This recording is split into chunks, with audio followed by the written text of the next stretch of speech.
할렐루야, 뉴저지 초대교회 수요 여성예배 여러분들, 성도님들 이렇게 또 영상으로 만나뵐 수 있게 되어서 참 반갑습니다.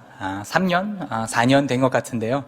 이렇게 다시 여러분들께 하나님 말씀을 전할 수 있는 또 이러한 기쁨을 나눌 수 있어서 참 감사합니다.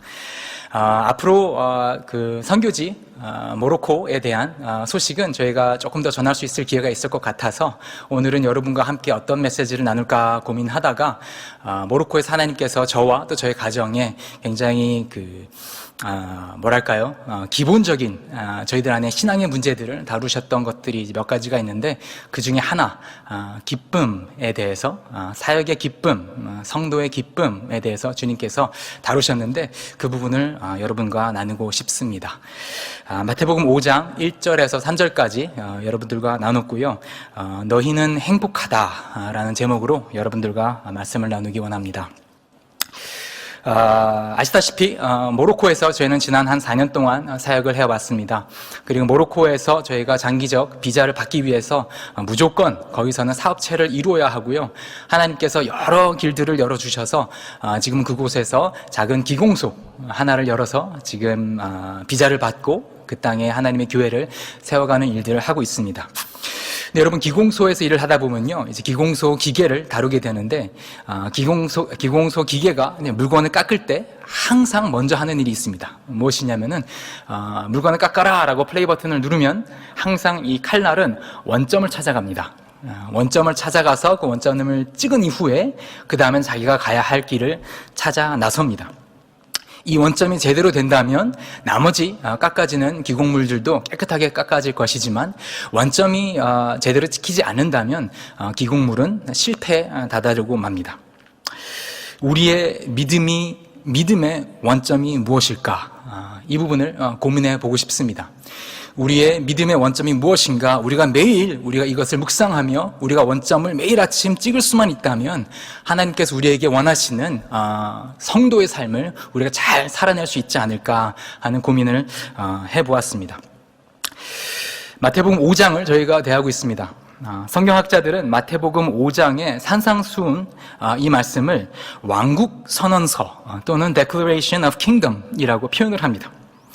미국 남북전생 시에 독립군에게는 독립선언서라는 기초적인 문헌이 있었죠.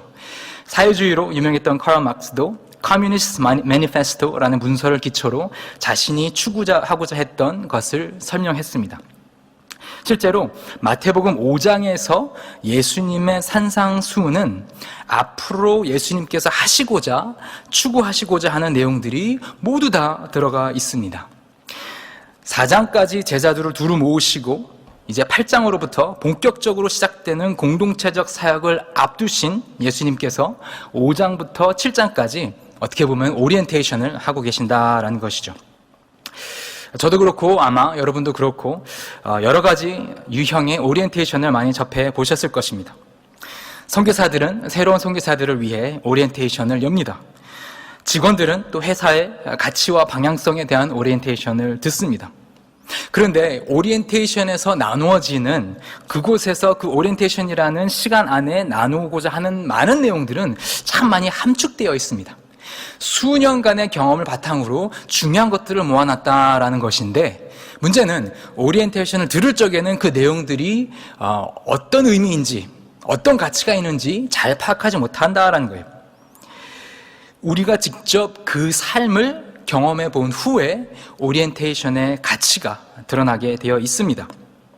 그전에는 정보가 그저 정보로 남지만 우리에게 문제가 생기기 시작하고 고민이 생기기 시작할 때 배웠던 정보들이 힘을 발하기 시작한다라는 것입니다.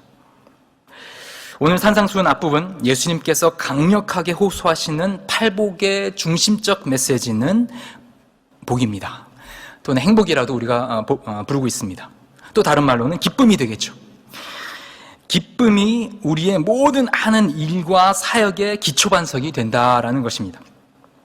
여호와를 기뻐하는 것이 너희의 힘이니라. 느헤미야 8장 10절에 나오는 말씀입니다. 우리가 하는 모든 사역 가운데 기쁨이 중심이 되어서 움직일 때에 우리 안에 사역의 힘을 감당할 수 있는 힘이 주어집니다. 그러나 우리 안에 기쁨이 사라지기 시작했을 때에 우리는 한 발을 내디기가 점차 어려워진다라는 것이에요. 그래서 사탄은 이 기쁨을 무너뜨리는 데에 모든 공격에 집중을 더한다라는 것을 아셔야 됩니다.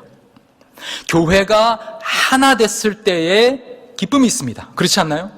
성도가 연합할 때에 오는 기쁨이 있습니다. 하지만 사탄은 하나님의 사람에게서부터 기쁨을 앗아가야 하는 목적이 있기 때문에 교회의 연합을 무너뜨리는 데에 열중을 다한다라는 거예요. 베드로전서에 보면 사탄이 우리를 공격하는데 우는 사자처럼 두루다니며 삼킬자를 찾나니라고 말하고 있습니다. 그리고 베드로전서를 통해서 베드로는 이 사탄의 공격을 이길 수 있는 방법을 여러 가지로 제시하는데 그 중심에는 항상 기쁨을 외쳤고 찬양을 외쳤다라는 것이 흥미롭습니다. 기뻐 찬양하라. 이 부분을 설명하면서 베드로전서 4장에서는 베드로가 예수님의 팔복 설교를 인용합니다. 4장에서 말하기를 오히려 너희가 그리스도의 고난에 참여하는 것으로 즐거워하라. 이는 그의 영광을 나타내실 때에 너희로 즐거워하고 기뻐하게 하려 함이라.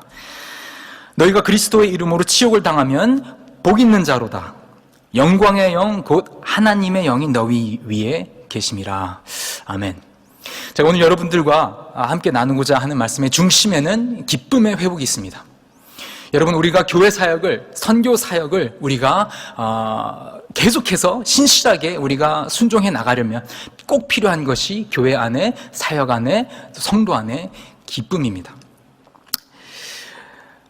오늘 본문 3절을 시작하기 앞서서 1절과 2절을 잠시 살피면 3절부터 예수님께서 말씀하시는 내용에 귀를 기울이게 하는 몇 가지 재미난 표현이 나옵니다. 짧게 그 표현들을 살펴보고 싶습니다.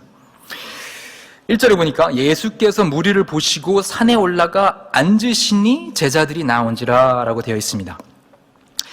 랍비들은 그 당시 중요한 성서적 가르침을 할 때에는 꼭 앉아서 했습니다.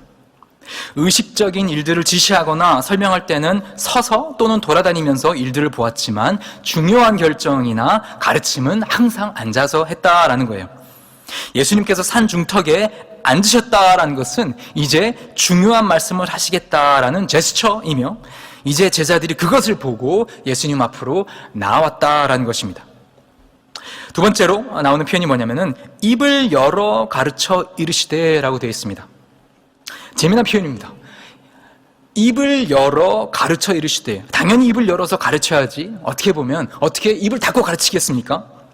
그런데 입을 연다라는 것은 고대 히브리적 표현으로 구약시대의 예언처럼 무겁고 엄숙하고 진지하고 위험 있는 말을 할 때 또는 상대방에게 모든 벽을 내려놓고 마음을 쏟아내며 토해내는 고백을 표현할 때 입을 연다라는 표현을 썼다라는 것이에요. 그러니까 마태가 지금 이 기록을 하고 있는데 예수님께서 산상수훈을 하시면서 팔복을 설교하시는 그 모습이 입을 열어서 설교하셨다라는 그 표현을 쓰면서 마태가 표현하는 것은 예수님의 모습은 해설하시는 모습보다는 호소나 절규에 더 가깝지 않았나 생각해 볼 수 있다라는 거예요. 이제 제자들 앞에서 앉으셔서 입을 열으셔서 호소하시면서 말씀하시는 예수님의 말씀의 내용이 무엇인지 궁금해집니다. 1절과 2절을 읽으면서 3절부터 예수님께서 이제 시작하실 팔복의 중심적 메시지가 무엇인지 기대가 된다는 겁니다. 이번 주 수요 여성 예배에게 기쁨에 대해서 제가 너무 말씀을 드리고 싶었는데 이 말씀을 준비하며 또 기도하며 제가 여러분들을 향한 기대는 이렇습니다. 팬데믹을 통과하면서 많이 침체됐을 수 있는 우리의 영성 생활 가운데 우리 모두가 주 안에서 그 기쁨이 회복되기를 기대합니다. 그리고 우리 모두가 주 안에서 천국의 관점이 회복되어서 연합과 동역의 한 몸 되신 예수님의 기쁨을 경험하기를 기대합니다. 바로 들어가겠습니다. 3절에 이렇게 시작하십니다. 복이 있나니 이렇게 시작됩니다. 여러분 행복하십니까? 원어에 보면은 이 단어가 먼저 나옵니다. 복이 있다. 근데 흥미롭게도 구약의 마지막 단어가 저주라는 단어로 끝납니다. 말라기서 4장 6절의 마지막에 맨 끝에 있는 단어가 하람이란 단어입니다. 이슬람 교회에서도 하람이란 단어를 씁니다. 저주 또는 하나님께서 막으시는, 절대로 하면 안 되는 그런 뜻의 표현으로 하람이라는 단어를 쓰는데 구약의 마지막 단어가 저주로 끝납니다. 꼭 저주 속에서 이제는 살 수밖에 없는 이 마귀의 현실 속에서 우리가 살고 있는 이 현실을 멸하시려는 듯 하나님께서, 예수님께서 호소하시면서 복이 있다, 너희들은 행복하다, 이렇게 외치고 계신다는 것이죠. 요한일서 3장 8절에 보면 하나님의 아들이 나타나신 것은 마귀의 일을 멸하려 하심이라. 저주 속에 밖에 이제는 구할 수밖에 없는 우리의 현실을 멸하시려 어찌 보면 예수님께서 산상수훈의 첫 메시지로서 이제는 복이 있다 선포하셨다는 것입니다. 여러분, 빛의 선포에는 어둠을 밀어내는 힘이 있습니다. 우리가 힘들고 우리가 좌절될 때, 우리가 은혜의 선포를 할 때에 우리 안에 능력이 생깁니다. 두 번째 보고 싶은 것은 이 복이 있다라는 것이 현재 시제라는 겁니다. 신학학자 바클레이라는 분이 이 현재 시제의 중요성에 대해서 이렇게 주석을 달았습니다. 이것이 가장 중요합니다. 팔복은 미래를 향한 우리의 경건한 소망이 아닙니다. 참 매력 있지만 베일에 쌓인 것 같은 먼 미래에 있을 기쁨에 대한 예언이 아닙니다. 팔복은 이미 임한 현실에 대한 축하 메시지입니다. 그리스도인에게 속한 이 기쁨은 먼 미래에 올 영광의 나라에 때로 연기된 것이 아닙니다. 이 복은 오늘 이곳에, 이 시간에 존재합니다. 우리가 들어가게 될 현실이 아니라 우리에게 이미 들어온 현실입니다. 예수님께서 우리에게 선포하십니다. 이미 복이 있다. 앞으로 오게 될 복이 아니다라는 거예요. 이것이 성도의 삶의 중심적인 메시지입니다. 그래서 사역자는 행복합니다. 성도는 행복합니다. 무슨 일이 있기 때문에, 좋은 일이 있기 때문에 기쁘고 행복한 것이 아니라 우리의 베이스 자체가 복 위에 세워졌다라는 거예요. 그 기쁨이 회복되고 우리가 그 기쁨 위에 세워져 있을 때에 우리가 하는 모든 사역 가운데 힘이 들어갈 수 있습니다. 능력이 들어갈 수 있어요. 그 부분을 멸하려고 사탄은 우리에게서 기쁨의 요소들을 하나씩 두 개씩 무너뜨려 간다라는 거예요. 그래서 사탄의 사역은 우리의 기쁨을 소멸하는 사역이고 하나님의 사역은 우리 안에 기쁨을 소생시키는 사역입니다. 하나님의 사람은 기쁩니다.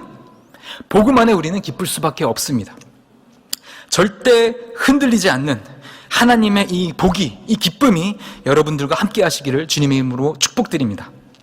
어찌 보면 이 복은 행복은 하나님의 속성이다라고 볼 수 있어요. 디모데전서 1장 11절에 보면 바울은 하나님을 복되다라고 표현하고 있습니다. 하나님 그 자체가 복 또는 행복이라는 거예요.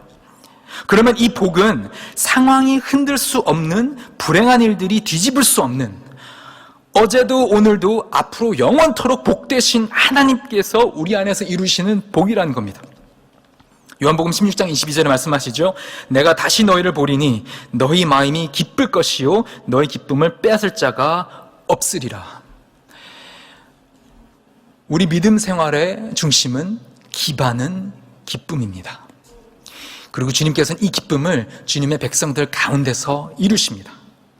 절대 흔들리지 않는 이 하나님의 기쁨, 이 행복이 수요 여성 여러분들께 임하시기를 주님의 이름으로 축복드립니다. 두 번째 부분에 이제 조금 어려워집니다. 심령이 가난한 자는 이라고 나옵니다. 한국 성경에서는 심령이 가난한 자는 복이 있나니 이렇게 나왔죠. 원어에서는 복이 있나니 먼저 나옵니다. 복이 있나니 주님께서 먼저 호소하시면서 외치시고요. 그 다음에 붙는 수식어가 뭐냐면 심령이 가난한 자는 표현이 됩니다. 여기서 어찌 보면 우리의 두 팔이 잘려나가요. 그리고 이것이 은혜의 시작입니다.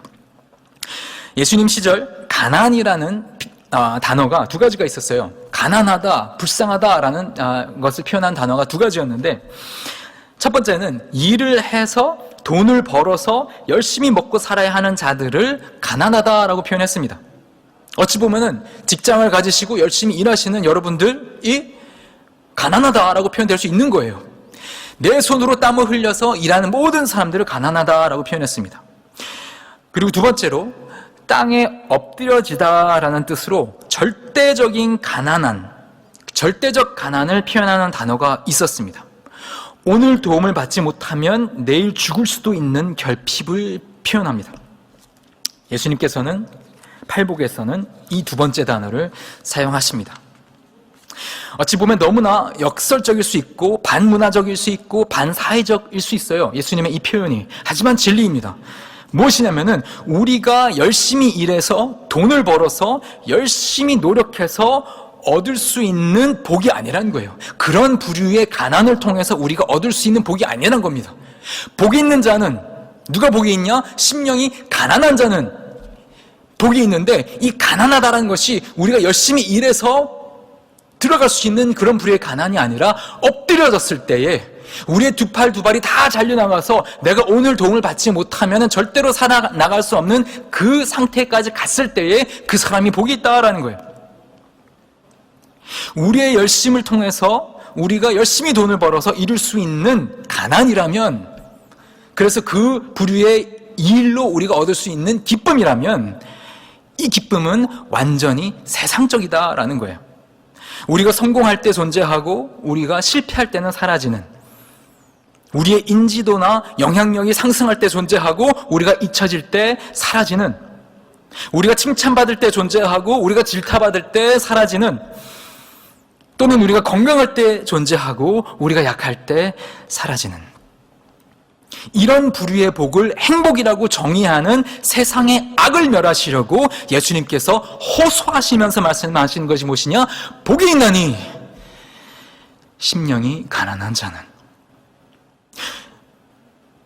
이 복은 우리가 이룰 수 있는 것이 아무것도 없음을 인정할 때, 나의 수고와 나의 능력이 이룰 수 있는 그 어떤 영원한 것도 없음을 인정할 때, 그래서 이런 나를 불쌍히 여겨 주시옵소서라고 고백할 수 없는 위치에서 우리의 힘이 아닌 주님의 은혜를 구하게 될 때, 이 복은 바로 옆에서 우리를 떠나지 않고 있다라는 것입니다. 그래서 나의 연약함이 드러날 때, 몰코 예를 들자면 선교사의 언어가 부족할 때, 사람들과 소통이 되지 않을 때, 또는 나의 성격 장애가 폭로될 때, 나의 실수가 폭로될 때, 나의 두려움과 나의 연약함으로 내가 다른 사람들과 다른 성도들과 비교당할 때 우리는 고백할 수 있다라는 거예요. 주님, 나는 가난합니다. 주님, 나는 가난합니다. 또 반대로 내가 다른 이들보다 더 언어를 잘할 때, 다른 이들보다 더 높은 위치에 있을 때, 모두가 나를 칭찬해 줄 때 이렇게 고백할 수 있다는 거예요. 주님, 기껏 해봐야 내가 쌓을 수 있는 것은 바벨탑밖에 없습니다. 주님, 기껏 해야 저는 이 땅의 이방인입니다. 흔들리지 않는 이 땅의 깊숙한 이슬람의 영, 아니면 뉴욕의 이런 만몬의 영, 대적할 수 있는 힘이 나의 언어나 나의 경력이나 나의 믿음 안에, 또는 내 회사에, 내 인맥에 티끌만큼도 없습니다. 내가 무슨 대단한 양 떠들어대는 것이 주님 앞에서 부끄럽기만 합니다. 주님, 나는 가난합니다. 세상적으로 봤을 적에 정말로 가능하나, 세상적으로 봤을 적에 부유하나, 상관없이 우리가 주님 은혜 앞에 나갔을 적에 주님께서 조명해 주시는 부분이 있다라면 그것은 우리는 가난하다라는 거예요. 주님 앞에서 우리가 할 수 있는 것이, 사탄 앞에서 우리가 무엇인가 바꿀 수 있는 영역이 아무것도 없다라는 것이 인정될 때, 그것이 심령이 가난한 자가 된다라는 거예요. 땅에 엎드려지지 않으면 예수님께서 말씀하시는 이 복을 알 수도 없으며 이해하지도 못합니다.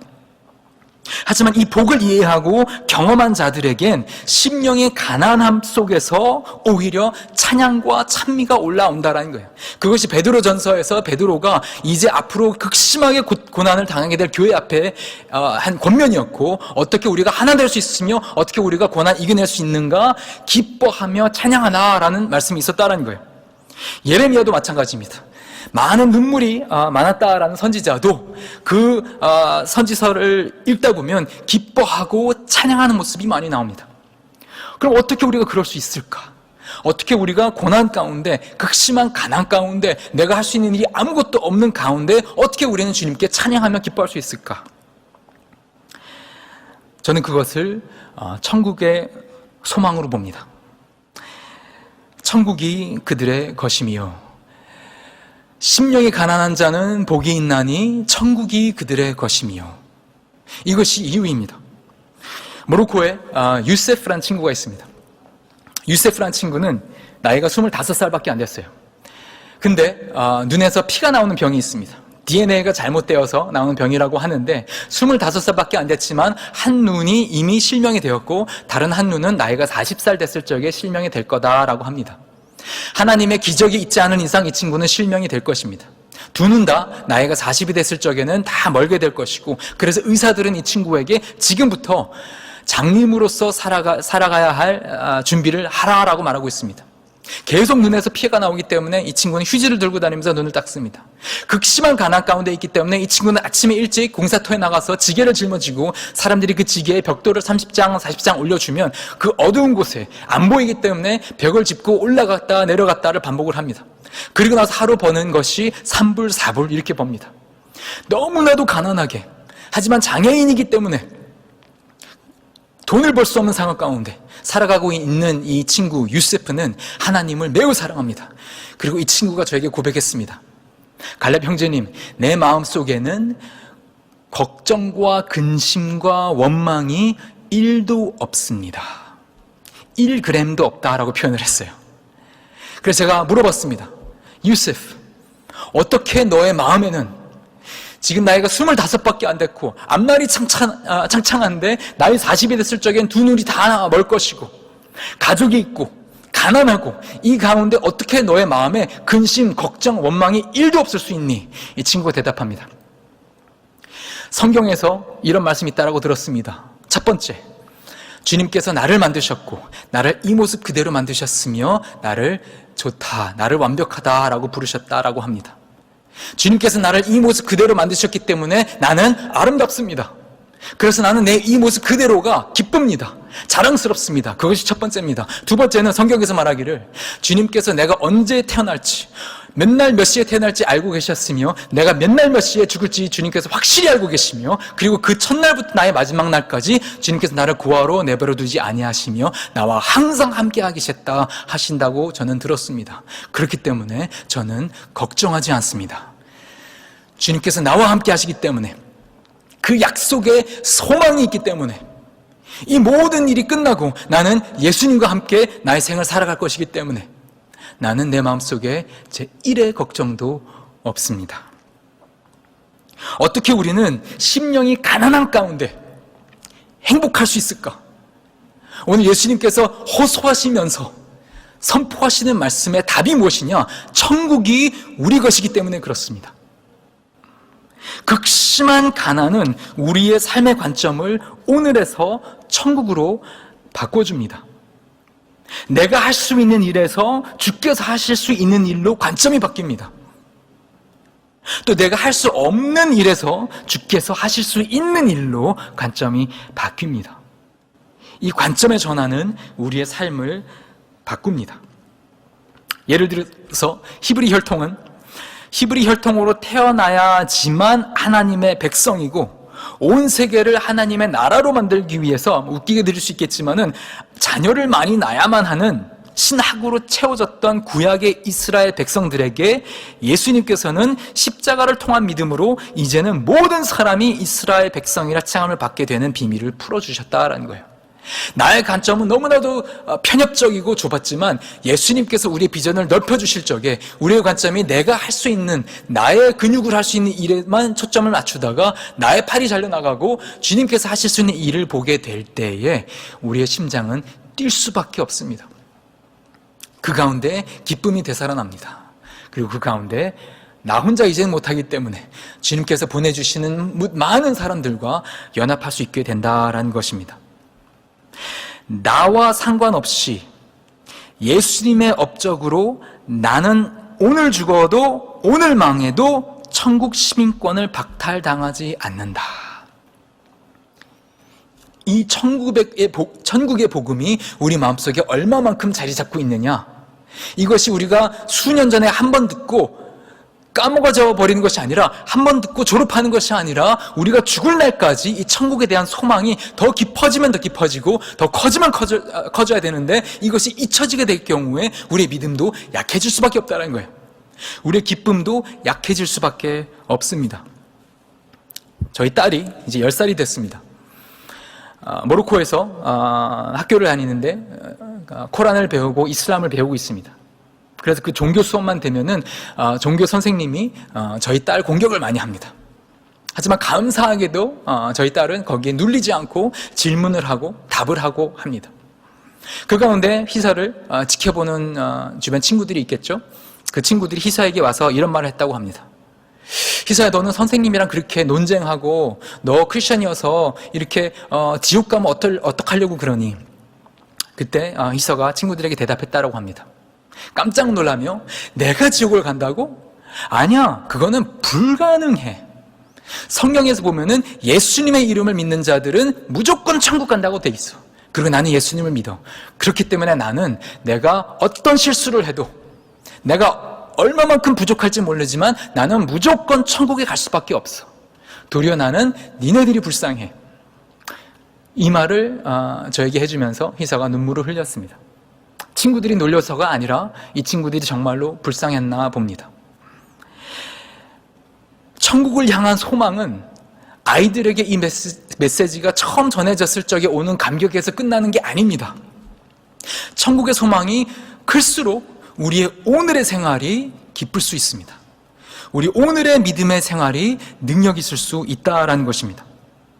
나의 능력과는 상관없이 예수님의 업적으로 나는 오늘 죽어도, 오늘 망해도 천국 시민권을 박탈당하지 않는 그 기쁨, 그 약속 아래 우리가 오늘 기뻐할 수 있다라는 것입니다. 내가 이루고자 했던 것과는 비교도 할 수 없는 스케일의 은혜가 나에게 들어올 때 우리가 하고자 하는 것들, 나의 욕심을 어렵지 않게 내려놓을 수 있습니다. 아버지의 일이 결국 나에게는 복이기에 나의 자잘한 욕심들을 내려놓을 수 있다라는 것입니다. 매일 아침 눈을 뜰 때 저는 상상을 합니다. 주님께서 호소하시며 나에게 복이 있다. 세상이 너에게 어떤 말을 건네줄지는 모르겠지만 너의 세상적인 업적과 교회 안에서의 일들과 이런 자잘한 이유들로 인하여서 세상이 너에게 뭐라 그럴지는 모르겠지만 내가 너에게 전달하고자 하는 말은 너는 복이 있다. 너는 행복하다. 아무리 내려가도 마지막 바닥이 복이라는 겁니다. 아무리 떨어져도, 아무리 깨져도 우리의 밑바닥은 복으로부터 시작이 됩니다. 그것이 은혜입니다. 나는 가난합니다, 주님. 고백하는 기도가 여러분들 믿음 가운데 소생되기를 기도드립니다. 천국의 소망을 주님께서 주신 것을 다시 기억하시면서 천국의 소망을 두신 여러분들 되시기를 주님의 이름으로 축복드리겠습니다. 그래서 우리가 침체되어 있을 수 있는 오늘날의 교회 가운데, 오늘날의 신앙 가운데 우리가 그 기쁨이 회복이 되어서 교회가 화합하며 함께 주님의 사역을 감당하는 여러분들 되시기를 주님의 이름으로 축복드립니다. 기도하겠습니다. 하나님 아버지 감사합니다. 주님께서 호소하시며 그 자리에 산중턱에 앉으셔서 우리에게 말씀하시는 목소리를 들어봅니다. 우리에게 복이 있다 하신 주님, 우리에게 복이 있다 하신 주님, 심령이 가난해야 한다라는 주님, 그리고 천국이 우리의 것이다 라고 말씀하셨던 주님, 하나님 아버지 우리가 천국의 소망을 두고 우리가 그 가난한 자리로 내려가서 주님께서 원하시는 흔들리지 않는 그 기쁨으로 무장이 되어서 교회를 세우는 우리 한 명 한 명 되게 하여 주시옵소서. 그래서 하나님 아버지 하루를 더 살더라도 주님 사역하고 주님께서 원하신 일들을 행할 때에 지치지 않으며 아버지 그 가운데 꺼지지 않는 기쁨의 불이 임하도록 함께하여 주시옵소서. 주님께 우리의 삶을 올려드립니다. 우리의 어려움들 또한 올려드립니다. 하나님 아버지 주님께서 받으시고 회복하여 주시옵소서. 감사드리며 거룩하신 예수님의 이름으로 기도드립니다. 아멘.